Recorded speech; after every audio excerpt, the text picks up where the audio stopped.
Disappearance that's remained a mystery for more than 40 years. Cynthia Anderson went to work and then vanished. She never returned, and police are still piecing together the puzzle with the hopes of finding answers. August 4th, 1981. 20-year-old Cynthia Anderson went to work. Multiple witnesses reported seeing her inside that morning. An attorney returned from court and found the office locked and Cynthia gone. She's a very special daughter. You know, we're a very close-knit family. How confident are you to say that you think she's not alive anymore? Oh, very confident. Hey everyone, how are you guys doing? I missed you. If you guys are new here, my name is Meadow Harper, and this is my little corner of YouTube where we talk about true crime, vlogs, mysteries, with a double scoop of my own personal Sagittarius energy. If that sounds like your kind of a vibe, go ahead and press the subscribe button so you don't miss a video from me, and also so you can be a part of the community. We got a great thing going on around here. It's very interactive here. And if you're here to just chill and to lurk around, don't worry, I get it. You're always welcome here, babe. No sweat. Today's story haunts me to my core. That's not an exaggeration. It's so eerie because it's an unsolved case. A lot of you have probably heard about it. Today, we're going to be talking about the disappearance of Cynthia Anderson. I'm also going to be doing my makeup in today's video, so if you guys are wondering what I'm using on my face, I will list it in the description below. All right, without further ado, let's get into the story. The year was 1981 in Toledo, Ohio. On August 4th, a young woman left her house to go to work like she did every other day. She drove about 20 minutes from her house to the Manhattan Plaza Shopping Center in Toledo, Ohio, and she arrived just in time for work at around 8:30 a.m. The woman worked for a legal office as a secretary, and she started her day at work like every other day. She turned the lights on in the office, she rearranged the desks for the other people who worked there. She was going through the paperwork that was left on her desk, she turned on the air conditioner, she turned on the radio. She locked all of the doors to wait for her coworkers when they started showing up for the day. At around 12 p.m., two of her coworkers came in to work for the day and they unlocked the doors. But what they found was that their coworker, who was there that morning, was gone. The radio and air conditioner were still on. The telephones were ringing and were not put on hold, but the young woman who was supposed to be there that morning was gone. And this woman was 20-year-old Cynthia Anderson. Cynthia Jane Anderson was born on February 4th, 1961, to her mother Margaret and her father Michael. Cynthia also had two siblings, but I couldn't find very much information about them. I know she has one sister, but because I don't know very much about them, I'm not going to be bringing them up in the story. Cynthia, who also went by Cindy, grew up in a very religious household with her parents and siblings. Her family was more specifically Christian fundamentalists, which, if you did not know, a Christian fundamentalist group are Christians who are very by the book, if that makes sense. I've also seen reports of people claiming that Christian fundamentalists are like the people who hold up signs on the side of the street yelling at people that they're like going to go to hell, or like hell is coming or the world is ending. Yeah, I just want to let you guys know, not all Christians are like that. However, that was the type of Christianity that Cynthia and her family practiced. Cynthia was described to be a well-behaved, obedient girl, not a troublemaker who followed rules. As she grew up, she attended church schools, as well as attending church pretty much every weekend, as well as doing other church activities like barbecues and stuff like that. The girl loved church, and I respect that. In the year 1980, when Cindy was 19 years old, she started to experience some very frightening dreams. She started off by dreaming that strange men were around her, and then it escalated to her having nightmares about men abducting her. She would have nightmares that men would kidnap her, attack her, and this was so terrifying to her that she ended up losing sleep over it many, many nights in a row. Cindy often sought comfort from her mother. She would tell her about these horrible dreams that she was having of being kidnapped, and her mother didn't really know how to comfort her. I mean, there was no evidence that anyone was coming after her. So she would just try to comfort her the best that she could and would say things like, oh, you know, they're just dreams, you don't need to worry about it.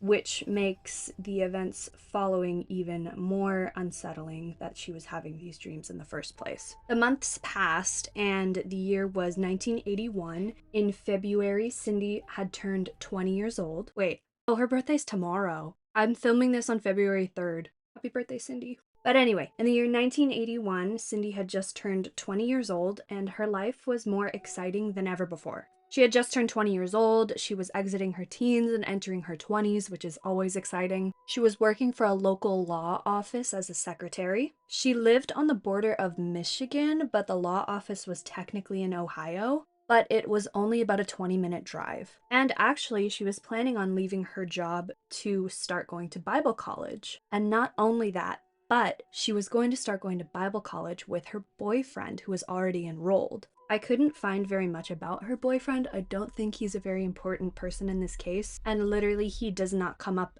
at all. So just know she had a boyfriend.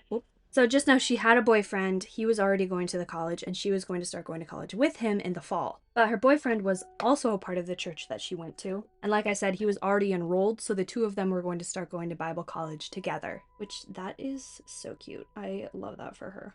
During the summer of 1981, Cindy's father noticed that she had been paying more attention to her appearance. She had been dieting, losing weight, and she had also started experimenting more with her hair and her makeup. Cindy's father had said, quote, she was spending a lot of time on her face and, quote, becoming a bit of a debutante. For this, I don't think it's that surprising. I think a lot of women get more into their looks when they get a little bit older. I definitely did when I was in my late teens.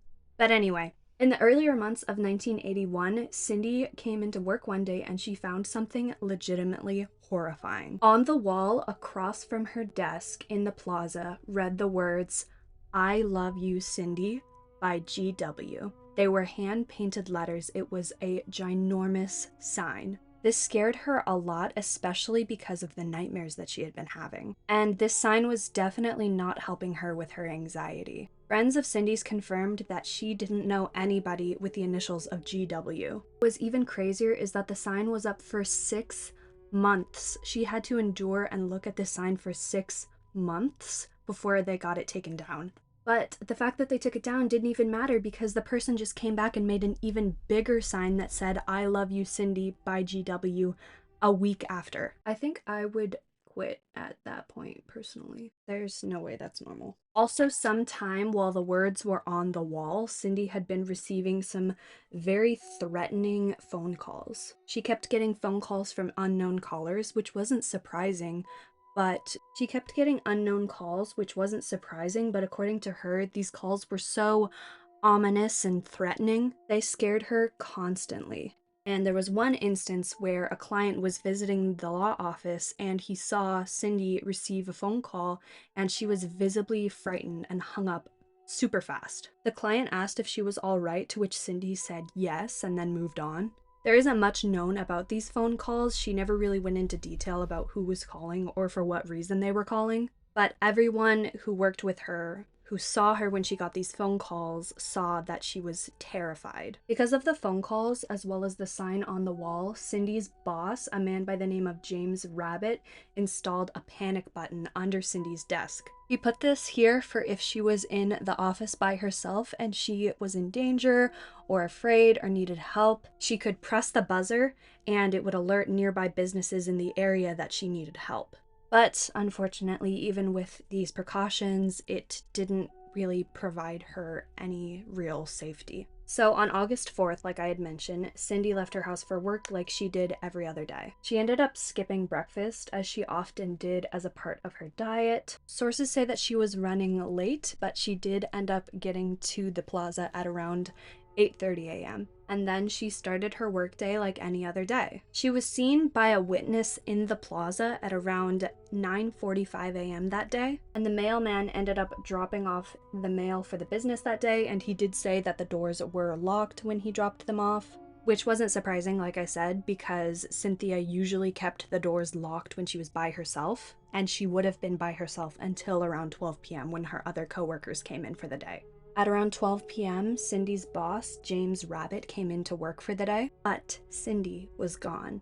The door was still locked and there was no sign of a struggle or forced entry. The radio and air conditioner were still on, which wasn't unlikely, but the phones were ringing without being put on hold. And it was known by Cindy that she would always put the phones on hold if she needed to step out for a bit. There was nothing that suggested a struggle in the office. The desks were organized like they always were, and Cindy's chair was tucked in like she had just gotten up and gone to the bathroom or something. Now, like I said, Cindy was a very responsible girl, and if she were to go get lunch or go anywhere for any period of time in the office, she would have left a note for her boss to let him know, and she definitely would have put the phones on hold. The more they searched for Cindy, they couldn't find a note or anything. I'm gonna try to talk while I do my eyeliner, guys. Cute. And with the more time that passed that Cindy did not return to the office, the more concerned they got. And as they were looking more closely, they noticed that Cindy's purse and her car keys were missing. However, it's important to note that Cindy's car was still in the parking lot and it had gone untouched. The police had also gotten a report by James Rabbit saying that when they first got into the office for the day, the room smelled like nail polish remover. However, there was no nail polish remover found at the scene of the crime. And possibly the most eerie thing that they found at the scene was what was on Cynthia's desk. On Cynthia's desk, there was a romance novel open to a page where the main heroine was being kidnapped by knife point. That is so creepy. Luckily, the police wasted absolutely no time and they immediately saw this case as an abduction and started treating it as an abduction. They began searching the area, they printed out missing persons posters, and they started to really investigate the scene of the office where she had been last seen. They also interviewed Cindy's coworkers, but they all had pretty strong alibis because they just weren't there for the day. This was also before security cameras were normalized in public areas, so there was no footage of her walking away or being abducted.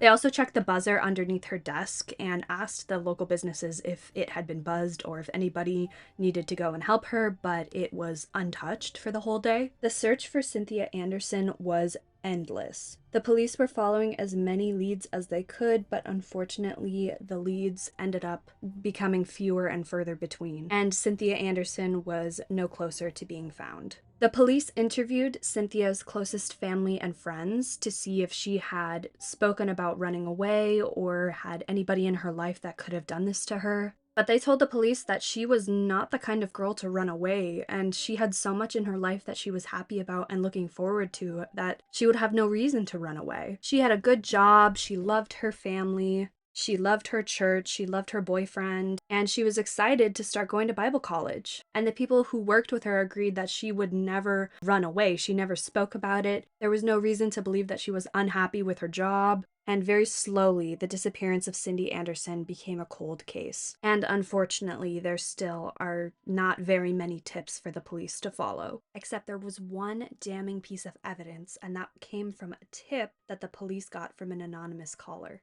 1 month after Cynthia got abducted, in September of 1981, the police got a phone call from an anonymous woman whispering on the other end of the phone. The woman claimed that the person responsible for the kidnapping of Cynthia Anderson was her neighbor, and that she was being held captive in her neighbor's basement. She said that the house he lived in was a white house with 2 white houses in between it, and they were owned by the same family who owned the house that Cynthia was being kept in. And she said that the family who owned the houses were currently out of town. She said that the man who abducted Cindy was her neighbor's son, and the police were begging her for more information, but the caller hung up. Then a few minutes later, she called the police station back, and one of the investigators who was on the case was begging her for information, but she hung up again. The police were trying to run off of this tip, but they couldn't find any house in any area that matched that description, and it was suspected if the caller's information was even genuine. Unfortunately, that lead went to nowhere, but that was one of the best leads that they had for this case. Now, the police might not know exactly who did this, but there are plenty of theories surrounding the disappearance of Cynthia Anderson. There are a lot of theories in this case, but these are the most popular 3.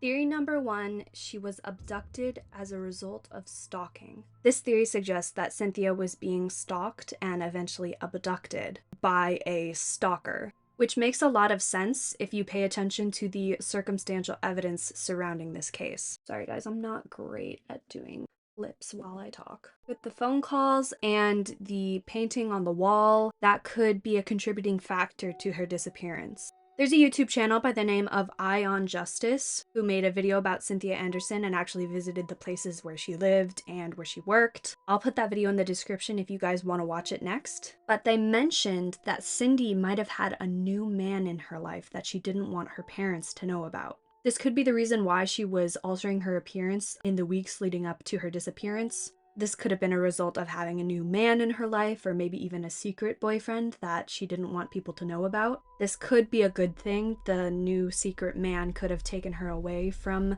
her previous life, or he could have abducted her, and she just didn't know how dangerous this man really was. Theory number 2, she ran away voluntarily. This theory suggests that Cindy ran away on her own, which could explain the new man in her life theory that I just talked about. She had somebody who could take her away from her strict and religious environment, and to take her away from her family even. She could have had somebody who picked her up from work one day and took her away from her religious family and her religious responsibilities. This theory is the happiest one for sure because it means that there's a potential that she's still alive. From reports of her friends and family, however, it is not very likely that this is what happened. I also wanted to mention that after she disappeared, her bank account as well as her social security number and information were untouched. And she had a bit of money saved up, which would have been very helpful if she wanted to run away and start a new life. Theory number 3, drug-related unaliving.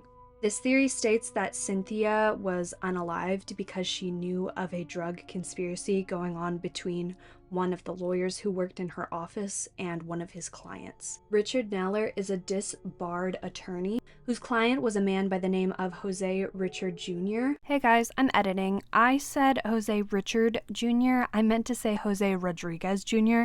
So if you hear me say Richard Jr. again, just know that it's actually Rodriguez Jr.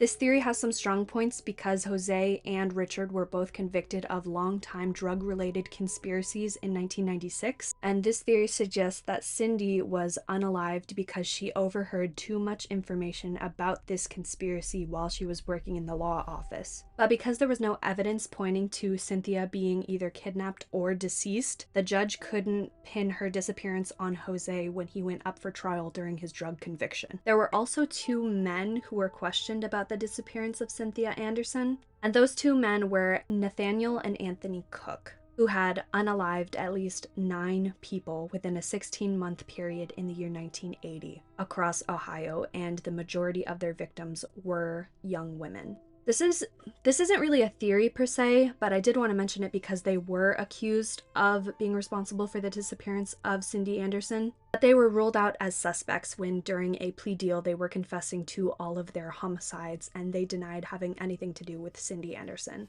In conclusion, I think that this case is so bone-chilling. It doesn't sound real. It sounds like something a crime writer would write about, like Nancy Drew or something. But the fact that it is real and she is still missing to this day just makes me feel so creeped out, honestly. It's really just unreal how there was so little technology to help in the aid of missing persons in the 1980s. I think what probably happened is she had an obsessed stalker, and maybe she thought that it was flattering having this person after her, and so she decided to run away with him like in her romance novel. But she didn't understand how obsessed this person was with her, and it ended up with her being kidnapped and potentially unalived. I also think it's really interesting that you can't really look up Cindy Anderson's disappearance on Wikipedia. It just takes you to the Unsolved Mysteries fandom or the Charley project, which I'll be leaving in the description. I just feel like there isn't really a lot of documentation of this case online. However, it is the oldest missing persons case in Ohio's history. In August, it'll be 45 years since Cynthia Anderson disappeared from her office in Ohio,